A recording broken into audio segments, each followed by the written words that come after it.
National Science Day. National Science Day is celebrated every year in India on 28th February to mark the discovery of the Raman effect by Indian physicist Sir C V Raman on 20th February 1928.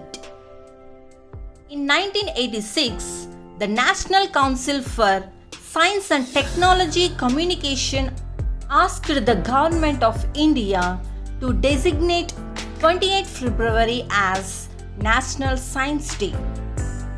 The first National Science Day is observed on 20th February 1987. Now the event is celebrated all over India in schools, colleges, universities, and other scientific and research institutions. National Science Day celebration also includes public speeches, science exhibition based on themes and concepts, debates, quiz competitions, lectures, and many more activities.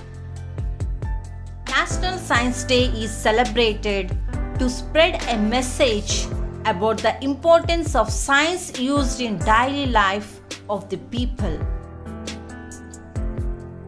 It is celebrated to discuss all the issues and implement new technologies for the development in the field of science. The theme for National Science Day 2022 is Integrated Approach in Science and Technology for Sustainable Future. One scientific invention can change the world forever. Jai Hind.